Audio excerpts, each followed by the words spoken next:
After my time through Slab City, I took the hour drive north and head on up to Joshua Tree National Park. This is a national park established by FDR to preserve the California deserts, and this one is in the Mojave Desert region. Characterized, of course, by the many Joshua trees. Of course, you wouldn't notice it from the southern end of the park where palms dominate everything. But this was a fascinating little park. Once again, I'm going to warn you, don't hit this one on a weekend. I did hit it on a weekend. The very lower part of the park where I was desolate at 8:30 in the morning. But by the time I got up to the North Park, I had a hard time finding parking anywhere. In fact, I probably missed out on half of the park for lack of parking up there. But anyway, it is still a fascinating park. I enjoyed my time there. And in this video, we'll show you a little bit of what I saw.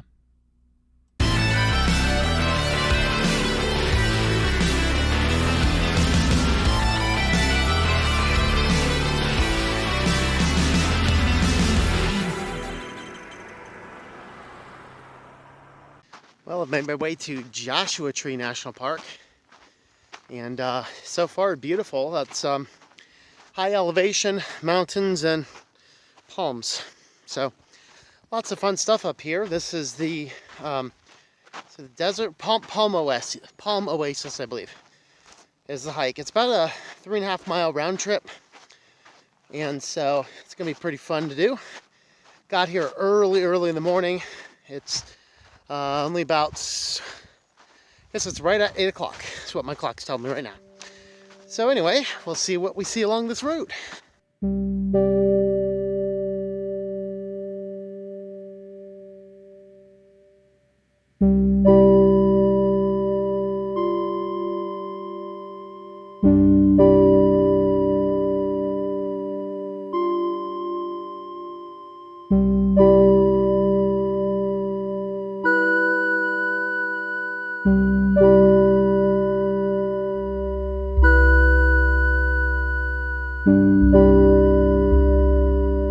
If my GPS map is correct, then just over this ridge should be the Lost Oasis.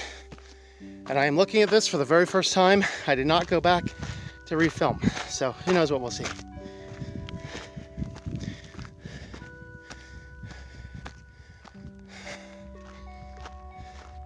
There's a sign.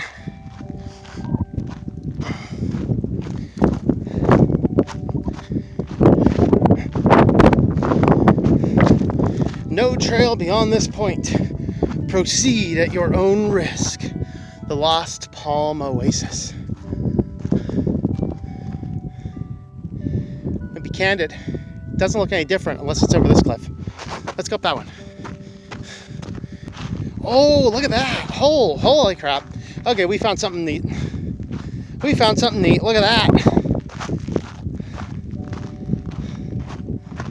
Well, that's actually pretty cool. I don't see evidence of water or anything down there, even on my GPS. And I actually almost fell off this cliff face twice now. And being a very avid hiker as I am, I'm not sure I like hiking alone in places that even I almost slip on. So this is as far as we're going to get to the palm trees for now. I just kind of wanted to go down there and make a joke about needing a hammock and a little coconut drink or something. But we're going to start heading back now because the visitor center is now open, and I can continue on with seeing what else is in the park. But hey, first exposure to Joshua Tree National Park. Well, I find palm trees, not Joshua trees. But in fact, how'd they get the name of this Joshua Tree National Park? I actually have been seeing Joshua trees everywhere. Have not seen one since I've gotten into the park. Maybe they're in the northern parts. I don't know. I'm in the southern part of the park. Who knows? Anyway, very fun hike. Gave me almost all my steps for the day already. And I still have almost a 3.5 mile hike back to the van. So that'll be fun. And with that, guys, we'll see what else Joshua Tree National Park has to offer us. The terrain of Joshua Tree is classic desert. There is a lot of sand, there is a lot of flat land, but there is also a lot of mountains. You will find mountains in a lot of deserts. Most of them consist of mountains and sand. And so as you approach Joshua Tree from the south, you are in the more mountainous region of the park. There's going to be a lot more hills, mountains, and turns. You can hit the Cottonwood Visitor Center down at the bottom, have a look at the store, learn a little bit more about the park, and then take the longer road on up. Now, this park is fascinating. From the lower part, there was not a lot of traffic down there. Again, I was there at like 8 in the morning.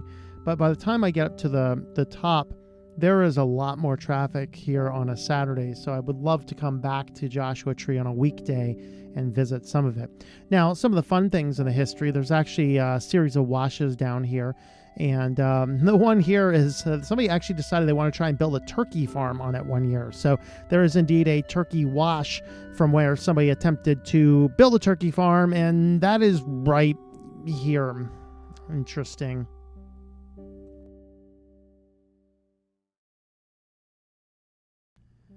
As you continue to drive north, you move from flat, completely desolate areas up to spots where you actually start seeing a lot of cacti and a lot of Joshua trees.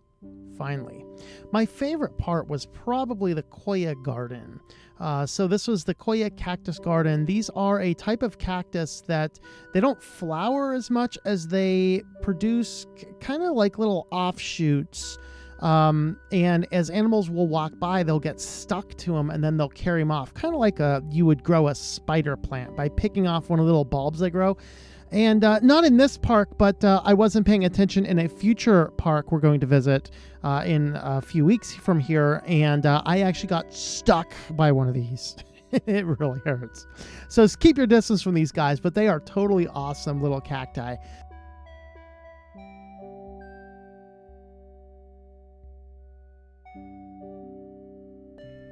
Having left the cactus garden, I followed my doppelganger through the park for a while, finally landing at the Arch Rock Trail. This is an awesome little trail if you're into a little bit of a hike. It's nothing major. You park and then you need to walk, I'd say about a quarter mile to the trailhead, and then you walk back and there's an arch up there, which isn't super impressive if you've been to Arches Natural Park, but it is it's a very nice walk, and there's a lot more you can climb on and around. The kids are going to love going up and down the little boulders. It's kind of like a nice little rock playground in the middle of the place. And this spot here, I snapped a few good photos of the rocks, and this is right at a transition point between some of the more mountainy regions and some of the flatter regions. This is right at the junction where you get into the more northern, more touristy portion of the park, where unfortunately I was not able to find any parking spots to get anything else. So from here, I went on up into the overlooks before coming back down and heading out of the park from there. So Joshua Tree is a very, very fascinating park. It is worth going to. And what I'd say, though, is go like many other national parks. Go during the weekday and early in the morning so you can get a chance to see all of the great things without being crowded out. This is absolutely an awesome park, and I'll be looking forward to coming back to it again to catch the things that I missed the first time. Well, anyway, if you liked this video, go ahead and subscribe to the channel if you've not already done so. Hit that notification bell, and we will see you a little bit further down the road.